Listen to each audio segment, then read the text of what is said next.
As an actor, to get a storyline like this that you can really sort of sink your teeth into just must be incredible. This is a tough one, isn't it? It's a very sensitive subject. It's a golden gift as an opportunity for an actor to, because there's so many different emotions and it's such a roller coaster. Yeah, I've been very lucky. Yeah. And also, it's, as we always say with these very current issues, it's important to get it right. Yeah. And you've looked at other people's stories as well. I don't think there's a piece of footage that I haven't seen or studied to try and get into the mind frame of people that have really been through this. I mean, I suppose it's very similar to, because we had someone on here called Andreas Christophorus, and his was a similar situation. He's helped us. He has helped you. He has helped us. Mistaken identity. Yeah. And that's exactly Ross's story. He was a big help to us in terms of research, and he was very open with his conversation, and spoke about some very dark truths that he's had to go through since it's happened. And there are so many levels to this story. I mean, you've got the mistaken identity, the acid attack, the fact that he still doesn't know that Debbie is behind this, even though it wasn't intended for him. That's all still yet to come, and he seems to have spiralled so far out of control, but he still doesn't know the full facts. He's still got the biggest to come. Maybe, because maybe if she told him straight away that she was responsible, but she's spanned such a web of lies now. Yeah.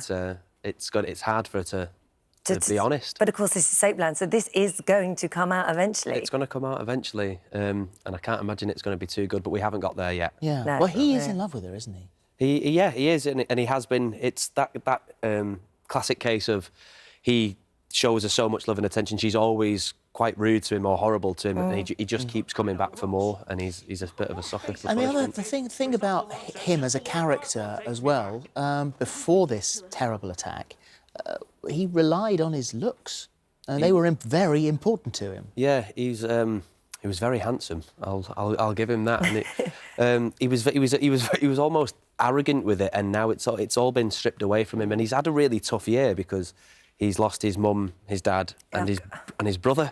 So it's not just the acid. He's got so many different things coming at him all at once. So the next bit of this storyline, I mean, we know that he's got the addiction to painkillers. We've seen the attempt on his own life. We've got Rhona, who's come in now, who has noticed this spiral, and she's trying to help him. Now, what's going to happen with these two? Because they're getting closer, it seems. Yeah, I think that she's helping him because she's been through it. And it's so planned, obviously, so you might be able to predict what is coming, or is it not going to happen, or how's it going to play out. Well, she's already going out with his brother.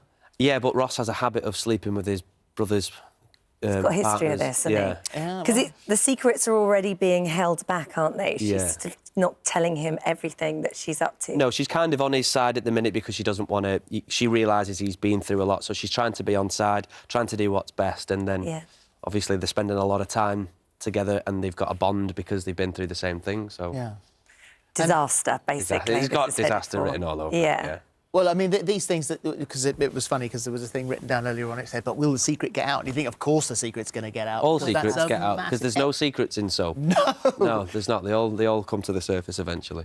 And you're nominated for another soap award, aren't you? Yeah, it's nice. I never get the nod, but it's nice to be nominated, so... It's great to be nominated. That sounds quite sad you never get the nod. Yes, a vote for me. No, it's just, it is what it is. That everybody else has had great storylines. I'm just happy to be working. Yeah. To be honest. And are you happy to be there? Because was your mum born in Oregon?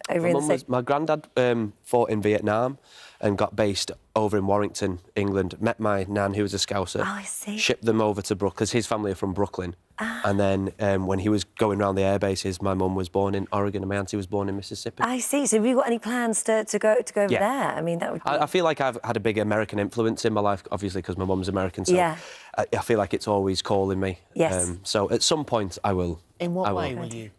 When you say it's calling you to what, to live there? Yeah. I just think it would be so cool to just maybe do a year in New York or something, and then maybe go for it in LA, see if I can get some work out there. I just want to be an actor that jobs. Yeah. Like you pops up in a little episode of this, episode of that. I've no desire to be like a huge superstar. I just want to act.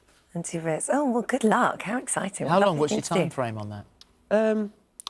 As long as I'm alive, I'm going to keep trying. Yeah. But how long I'll be in Emmerdale for? As long as they keep writing. It's a great storyline. Yeah, it really is. Great storyline. Yeah. Thank you. Lovely to see you. Thank you very much.